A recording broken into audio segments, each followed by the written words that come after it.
Howdy folks, welcome to Schmeeckle Reserve. Today's spotlight animal is not the fuzzy, warm mammals around here. Instead, they hibernate, they lay eggs, they like to live on land but live near water. You hear their calls early in the spring. One of them is featured on the Muppets. And occasionally, in their spare time, they like to kiss princesses. If you're thinking frogs and toads, you just hit the nail on the head. Welcome here! I'm A.Z. Eck. I'm a student educator here at Schmeeckle Reserve and majoring in environmental education and interpretation. So, when you think back to your first memory about frogs. Some people, they like to tell me that their first memory of interacting with frogs is in life science in 7th grade, where they're dissecting them and putting their hands on the tray, and that's not too fond of a memory. When I think back to my first memories with frogs, it was when I was a little kid. I grew up in southeastern Minnesota. My parents would take me to several state parks, go to various bogs and marshes, and I would try to collect all the tadpoles, and one time I tried to sneak a toad back in the car home with me. And maybe your most recent memory of frogs and toads are here at Schmeeckle Reserve. And it's getting to that springtime, that season, with the weather being so nice today. If you stay and stick around after dusk, maybe a romantic chorus will start to rise up from the marshes. So excited. So what's so exciting about frogs and toads is that there's 7,000 of them here in planet Earth alone. But luckily for us, in the state of Wisconsin, we only have to worry about 12 of them. And today I'll be going over 4 frogs and 1 toad with you. Here we have the wood frog here. It is easily identified, well, with the white and black mask under its throat here. Next, we have the boreal chorus frog. And the way we can identify them from afar, besides their call, is that they usually have these 3 dark marks, stripes on their back. They can be continuous or they can break off, and alongside of having a mask, a dark mask over here. We have the spring peeper. Alongside of having an X on its back, between its snout, it usually has a little spot and a little mark there too.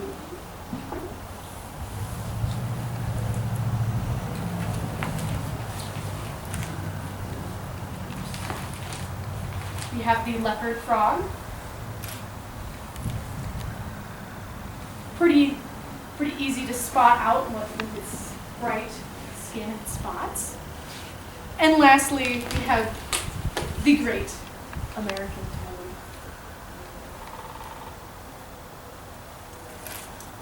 So when we think about frogs, how can we group them?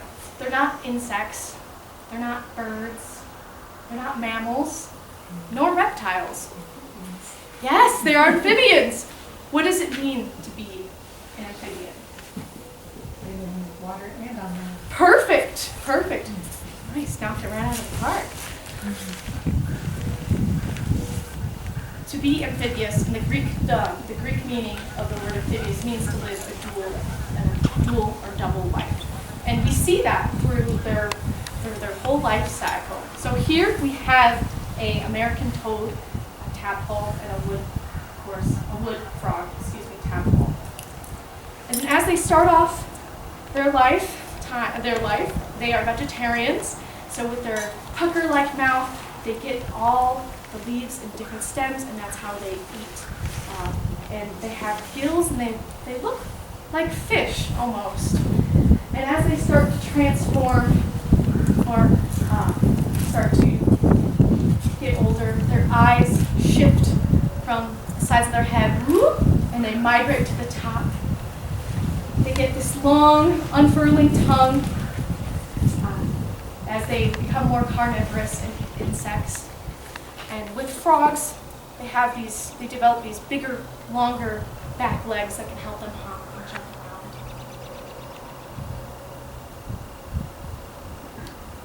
What's so neat about frogs is if we go back 420 million years ago, we can find carbon copies of them in a fossil index, which is so nuts. Not only have they outlived us, but the dinosaurs, the glacial ages, the drastic temperature differences. Even today, frogs and toads are found in some of the hottest places in the world and more remote or with harsh winters like this. And what has enabled them to survive this long? Adaptation. So good, yes. And we are going to be talking about their winter adaptations at the next location.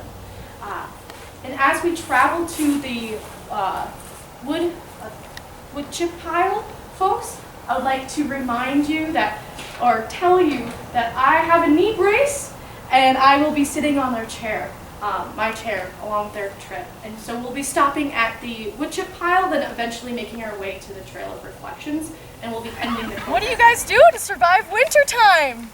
Bring it out, bring it out. I wear coats. Coats, right? You have insulation. Sleep. Sleep, one way to survive, yep. Furnace. What was that? The furnace. The furnace, yeah. Oh, lots of down blankets on the bed. Yes, yes. So, not all humans, but most of us like to hunker down and just kind of wait out for winter, right? Well, frogs are so unique, but unfortunately, they don't have furnaces or insulation like we do. No, they're brave little souls, and they have to survive these harsh Wisconsin winters, excuse me. And there's 3 ways that they can do that. So the first way is adapted towards the wood frogs and the chorus frogs. So what they do is almost completely freeze solid in the winter. And their cells are so cool that they produce an antifreeze that allows their heart to stop beating, but it doesn't allow their cells to explode. And as they slow down their metabolism and return to this freeze-like state, they just wait.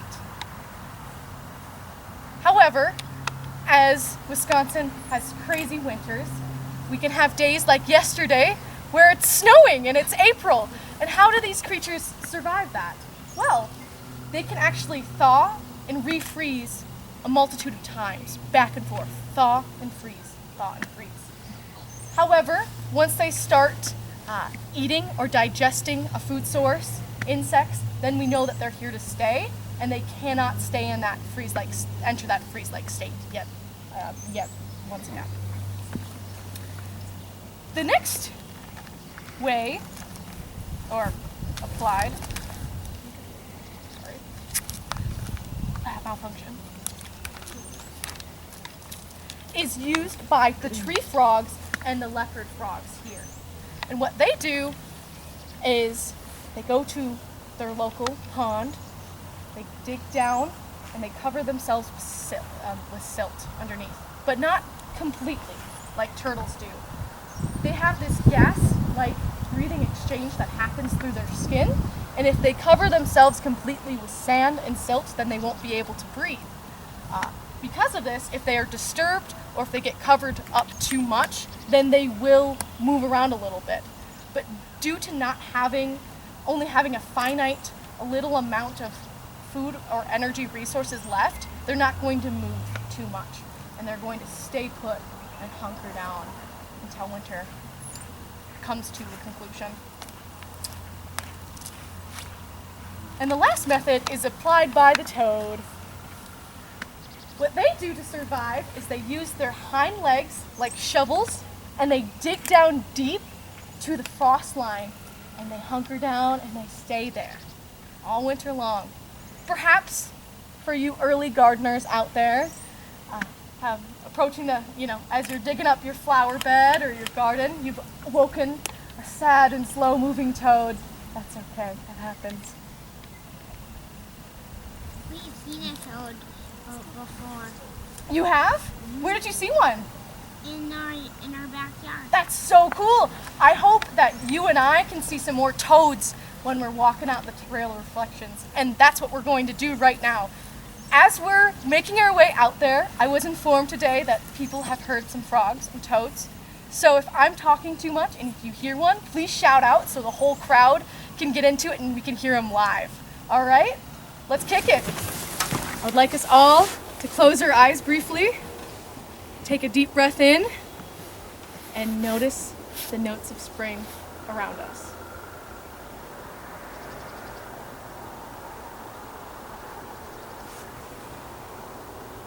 When you're ready, open your eyes. What did we hear? Birds. Do you know what type of birds? They're chickens calling them chickens. Red-bellied woodpecker. I was hoping we would hear a frog chorus, but no matter. No matter. Very good try. With all these sounds of spring, even with... I also heard birds. You did? That's so cool, bud. Yeah. We our favorite bird is chickadees. Chickadees, they're pretty cool. They have a cool call. With the notes of spring and sounds of spring around us, along with the ambient car noise, it can be hard to distinguish and make sense of all these sounds around us at times. Frogs can make a variety of different types of calls. Can anyone make a frog call? Does anyone know? No? No? That's okay. Oh, would you like to? Perfect, but don't let it out. Oh, God, That's I okay. thought you wanted it. No. Oh, no. Don't tell us who it is. Oh, okay. Don't tell us. We're gonna be doing another one. Do you Yes, want me? yes. Okay. I would love that. Sweet. These two calls, we're going to learn who makes them very shortly. Thank you, guys. Round of applause.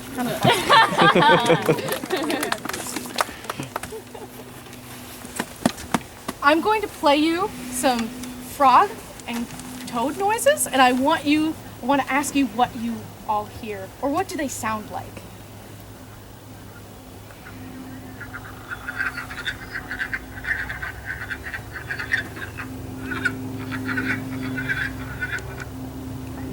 Quack, quack, quack, quack, quack. Yeah. That's exactly right. So let's keep that in mind, and I'll replay it shortly and see if you can hear that quack-like noise. And that comes from the only wood frog. Oh, sorry about that. Hear that quacking? Very cool. What does this sound like to you all?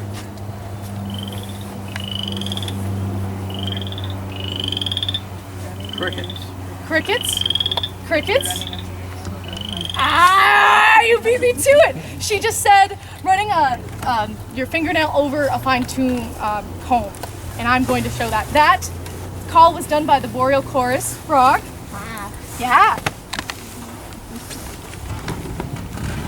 And some people say, just like this young lady over here, said they sound like when you take your fingernail and run it over a comb. I have a penny here, so maybe I hope that it'll amplify a little bit more.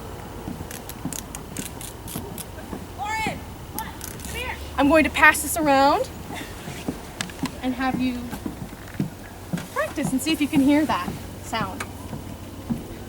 Let's hear it once again. Isn't it? Yeah. Pretty neat. There you go. There you go. What about this one that Felicia did over here? Spring. These spring peepers. Peep, peep. They come second after the wood chorus frogs, and we'll hear them hopefully sometime soon. They're tiny. They are very tiny. It can be With that X on the back or something. yes, the X on the back, and they have this the little dot on the snout. It can be like less than sometimes. Very neat. What about this? What does this sound like to you? Oh? Yeah. Yeah? Like what? Like a creaky door? Some people say this sounds like an old man snoring. Yeah. Yeah. Doesn't sound like me. Because you're asleep. And that sound is resounded by the leopard frog here. And lastly, but not least, certainly not least,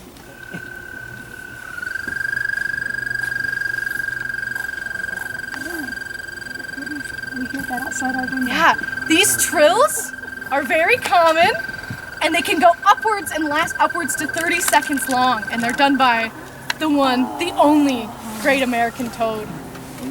Just the noise that Melissa did earlier here today. So a quick recap.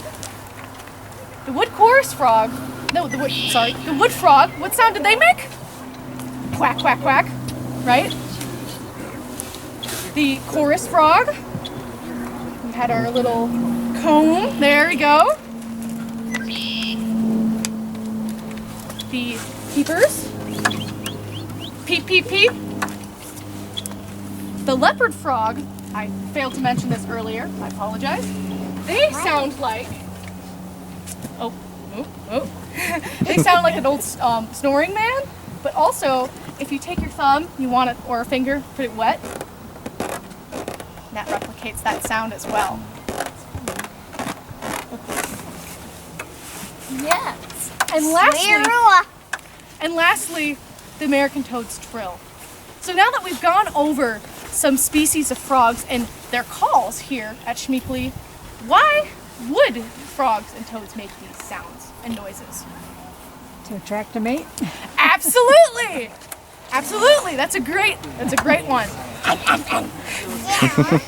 Maybe they're talking to each other. Maybe they're talking to each other, that's all right. Territorial, yes. Any other ideas? It's okay. To scare things away. Absolutely. They have a distress call and they have a release call. But we'll go into them more into depth. So, frogs and toads, once they awaken, they wake up from their long slumber and their hibernation, and they devour some insects. They have one thing only on their mind, and that is to find their only true love. But you'll be surprised who is making these sounds. Only the males make mating calls. No females do, at least the ones here in Schmeeckle. But sometimes the males get a little performance anxiety and they don't want to sing their song alone. So they'll gather up their friends, either the same species or other species, and this grand mating chorus will just evoke and just happen, and it's so neat. We talked about distress calls. Frogs and toads can make this loud scream and screech, and it can be really high octave. It's crazy. And the reason why they make these sounds is if they get scooped up by a predator, if they make this scream, then hopefully this will startle the hawk or predator or whatnot into letting it and dropping that go, and then they can hop along their merry way. Also, a screaming also alerts other species that there's a predator around as well.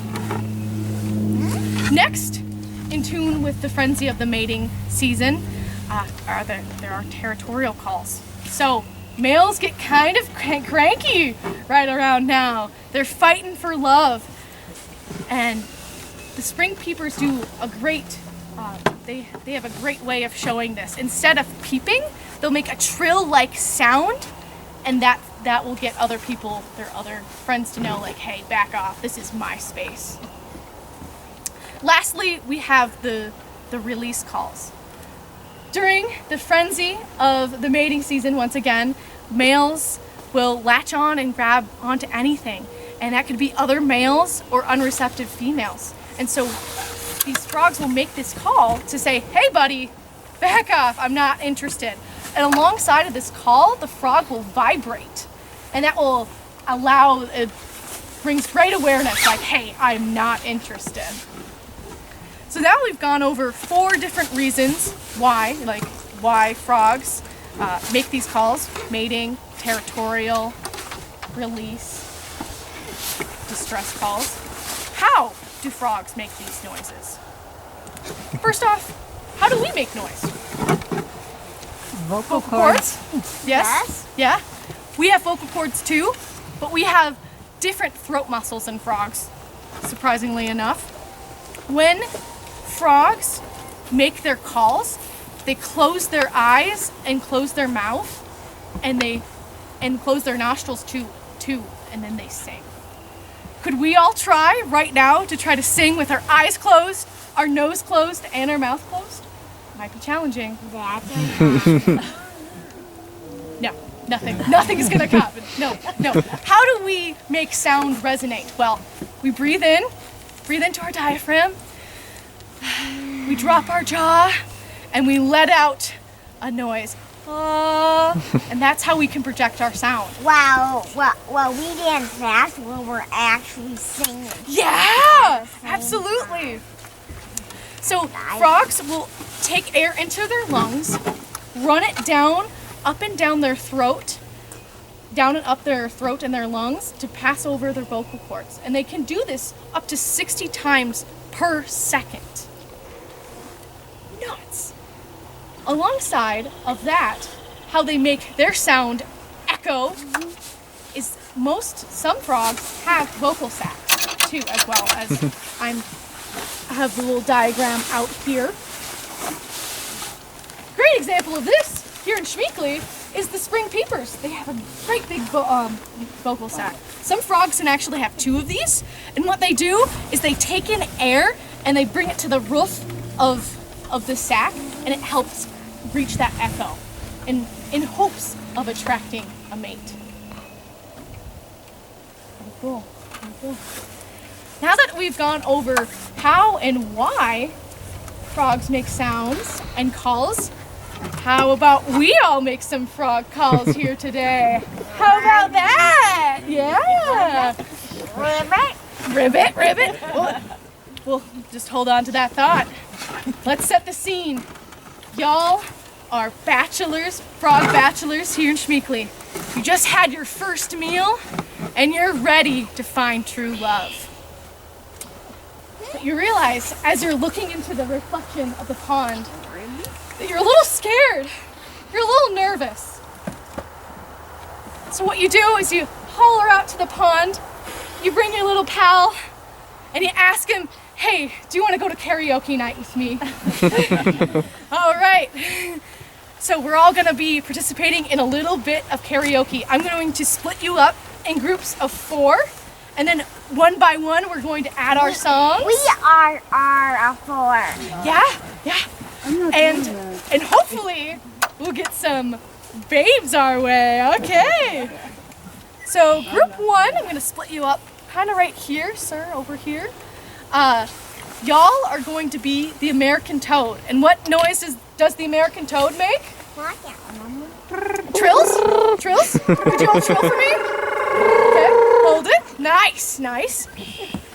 Right about... It's hard to make it because I do like this. Right about here, maybe over here.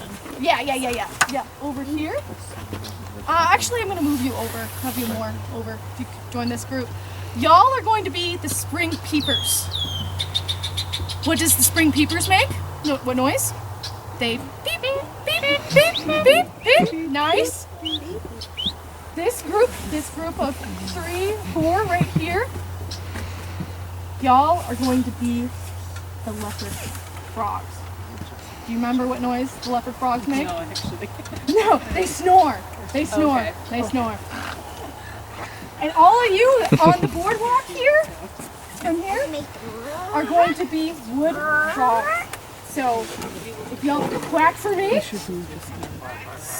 If you got our chorus coming together, I'm gonna have the toads go first, and eventually I'm gonna gesture to your group one by one, and we're gonna have this amazing romantic chorus here today. Be loud, be proud, and don't worry. You have your friend next to you. All right. Be ready.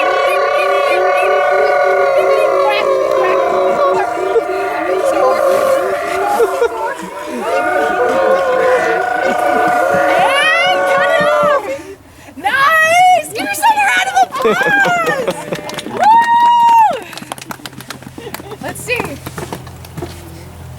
Did we attract any frogs? I think I see one swimming over. Oh.